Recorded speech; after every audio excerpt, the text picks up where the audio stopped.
Please make una help us. We no get money again. All our road we don scatter for water. We no get money, no get food. Our children, see them. We don suffer. Some sef no even get shirt to wear. We no mattress, water don carry go. Food now we no get money to buy food. For Nigerians, flood disasters are as constant as the national grid collapsing. They happen every year. Flash floods from rainfalls and the release of excess water from overflowing dams in Nigerian Cameroon usually cause untold damages to hundreds of communities across Nigeria. In 2022, Nigeria is experiencing its worst flooding in 10 years. Since January, more than 508,000 people have directly been affected by the floods in 33 Nigerian states and nearly 400 are dead. In late September, 6 people drowned in floods that also displaced thousands of residents in 9 local government areas of Kogi State. I call on President Muhammadu Buhari, I call on World Bank, I call on all other donor agencies and other well-spirited individuals and corporate bodies to come to our aid. This particular problem is not a problem that only Kogi State can solve. The flooding has also affected commuters seeking to travel to Abuja and other northern states. We spoke to someone who described how he had to take a boat to cross the Lagdo bridge just because the road was flooded. So we have to come down from the bus that I boarded. So on my way to, when I was trekking to look for another means, I abandoned my bus, the bus that I took from right there from Ibadan. So I have to leave it because it's already been stuck in the traffic. So when I was looking for another bus, so the residents of the Kogi now told me that it's not possible for me to get another bus unless I take boats. So I have to take boats to cross the river to the other side. Wow. Across the country, state governments are setting up temporary shelters for Nigerians displaced by the floods, and NEMA is providing relief items nationwide. What exactly is responsible for the annual flooding Nigeria experiences? There is no straight answer as the reasons are many. However, for the flooding experienced in Anambra, Adamawa, Taraba, Benue, Niger, Nasarawa, Kebbi, Edo, Delta, Cross River, Rivers, Bayelsa and Kogi states, the answer is Lagdo Lake and the Lagdo Dam in Cameroon. Whenever excess water is released from the lake to protect the Lagdo Dam from bursting, the result is flood in surrounding towns and villages in Nigeria.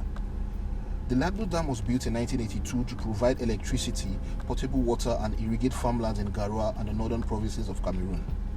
However, when the dam was built, the flood flashes experienced in Nigeria today were expected to happen.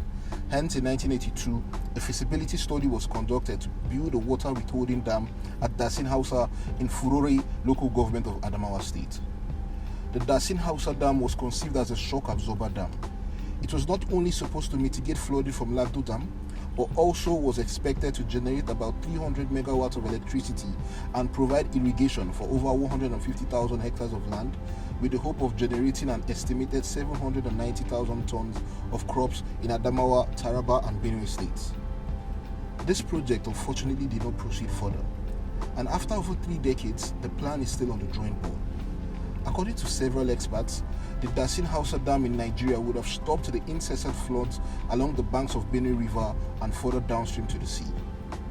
The Dasin Hausa Dam project has passed through about 10 different administrations in Nigeria from 1982 to 2015, and yet nothing has been done. In 2015, a motion was moved by lawmakers from the states usually affected by the flood, and again, nothing was done. But the biggest questions Nigerians should be asking is, could the government's response have been more proactive? We had a chat with an environmental expert, Dr. Similadi Adeodun, to answer that question. There are triggers. There are things that can make it worse in some places, and can make the management of flooding, there and then, difficult. And those things are basic amenities, basic facilities like drainage.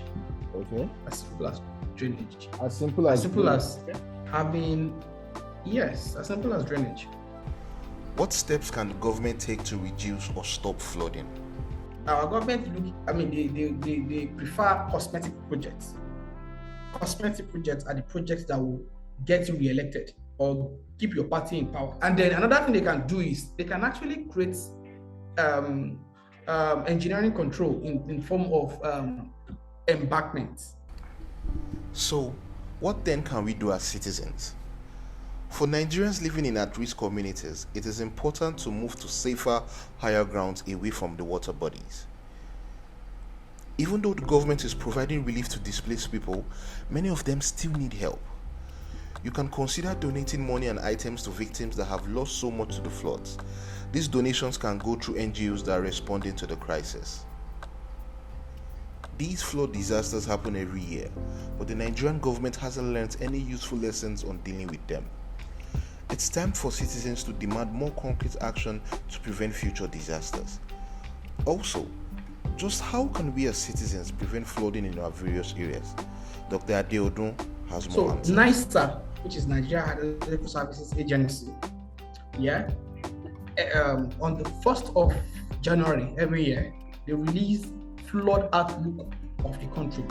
And then in this document, they will tell you areas that are prone to flooding per states, per local government, and then you will see it in on the map.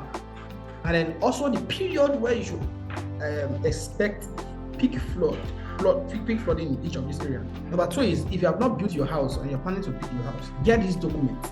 Check these documents. Are you buying your land in a flood-prone area?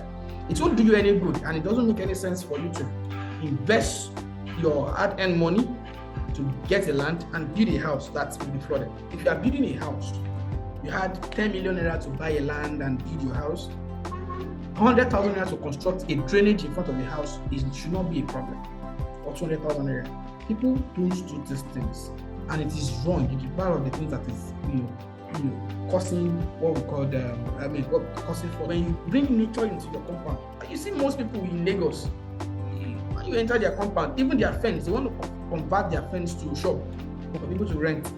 It's so wrong, when it is raining and it is serious and the intensity is high. You don't need to drive.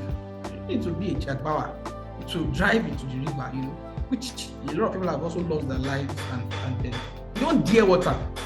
Like, what is there? It's not water. You need to actually respect water and then live with it, manage it. So the excess of water can kill, and then the lack of water can kill. Thank you very much.